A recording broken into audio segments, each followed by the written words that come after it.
सारे नहीं माने देखो तू मु अरे देखी भी पड़े आगे किसी को हे जाओ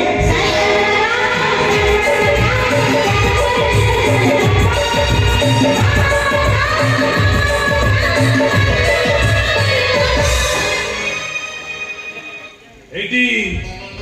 हिसाब रे मु तमरे कोन हेबी जानछ तो तम भिणी को सानो भाई मो देखो तो मते विश्वास करू मु आपण को भाउज को सानो भौणी रुहे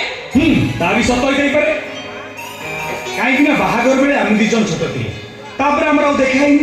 कारण मु हॉस्टल रही पाठ पढुती आ सेबे ठार मु खोजी चलछी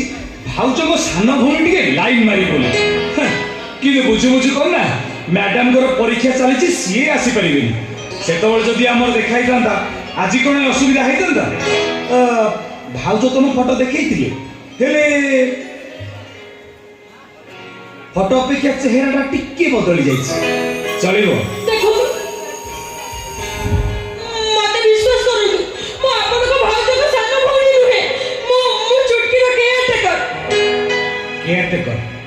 माने भाउज को भौणी से हिसाब से आम चुटकी मौसी से हिसाब से माँ देखो देखो तू मु जॉब करूनी अरे बाबा मु भी जॉब करूनी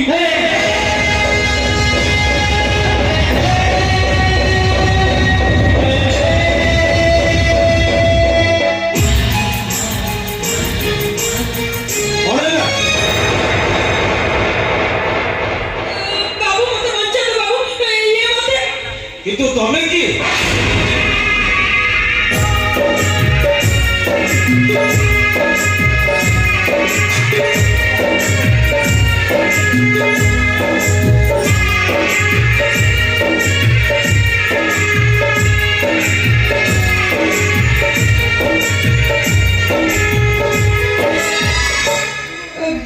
बाबू मोर जेमती मने होची मु आपन को आगुर कोठी देखि कि आपन मो पचारची तमे के मु चुटकी रो केयरटेकर चुटकी रो केयरटेकर माने ये घर चाकरानी माने मालिक को बंगला एते जोर चित्कार करते एई सामान्य कथाटा कोन तते जणा नै बाबू ये नो कुमार बाबू बोली कह बाबू कुमार तोते खराब व्यवहार करथिला ना तू कुमार को कैप्चर करबा को चेष्टा करथिलो आ मोर के पहुंच पारो अभिनय आरंभ कर देछु नाही तो सुपर कुमार तोर कोनसी कथा न सुनबा को चाहिए टिके सुनो ओए सरा तो भली फुटपाथ रास्ता जोगरे को मु बेस भल भाबे जानि प्रथमे बड़ लोक घर देखि सेमान को घर ऊपर आखि पकान आ से घर भीतर बसी सारा परे सेमान को अभिवादित पुओ को हाथ मुठाई रखती एटा हुची तम भली छोट जाति मानकर नीच प्रकृति हे भगवान नहीं भाई मैंने कथा कहली मोर हटे धरे कहला चुप रे देखो आपन ठीक कहिছে देखो मु छोट लोक फुटपाथ रो मनीष किंतु बाबू काउ बस्तारे पढुथिबा सब कला रंगरे छुआ को ता कहली जदी तू कहली छ मते आगर कह ए जो साड़ी पिंचू ताको तू आनी लो कोठो नहीं माने मु ना ना मो प्रश्न उत्तर दबो सेई घर भीतर आनी छी बाबू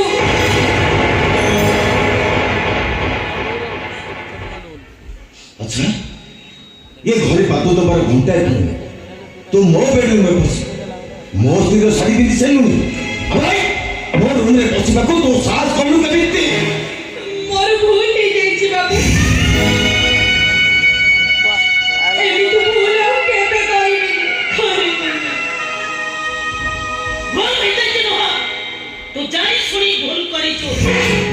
तो आज दरकार तू होची एक घर चाकरानी माने बिना परिवेश में व्यस्त दूर कथा मालिक जोता भी व्यवहार करंती जीवन तो ठीक होतिला घर ठिकाना न जानी ताके रखबाटा बाबांकर भूल हेची तो एदे साहस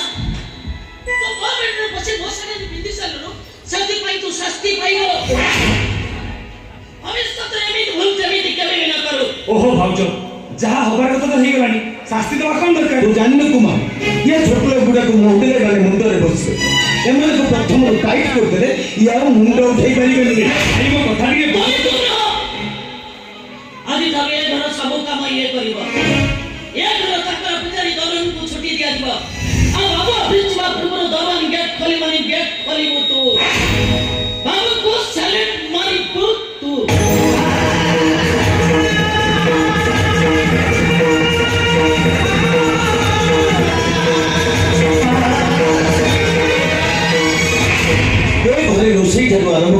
ଘର ସଫା ବାସନ ମଜା ପର୍ଯ୍ୟନ୍ତ ସବୁ କାମ ତୋ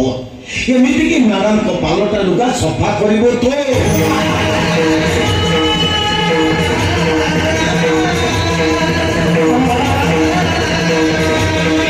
ପ୍ରତିଦିନ ବାବୁ ଅଫିସ ବାହାରିଲେ ତୁ ତାଙ୍କୁ ଜୋତା ପିନ୍ଧେଇ ଦେବୁ ଅଫିସରୁ ଘରକୁ ଫେରିଲେ ତାଙ୍କ ପାଦରୁ ଜୋତା ଖୋଲି ଜୋତା ଷ୍ଟାଣ୍ଡରେ ରଖିବୁ ତୁ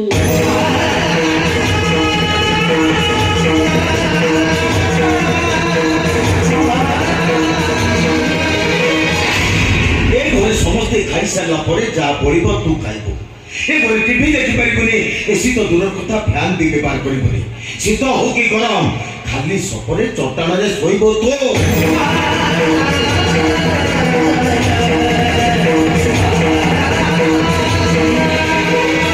ଆଜିଠାରୁ ମାନେ ଆଉ କାମକୁ ଆସିବନି ବଗିଚାରେ ଘାସ ବାଛିବୁ ଗଛରେ ପାଣି ଦେବୁ ଆଉ ବାବୁ ଅଫିସ ଯିବା ପୂର୍ବରୁ ତାଙ୍କ ଗାଡ଼ି ସଫା କରିବୁ ତୁ ଭାଇ ଜଣେ ମଣିଷକୁ ତମେ ଏତେ କାମ କରିବାକୁ କହୁଛ କେମିତି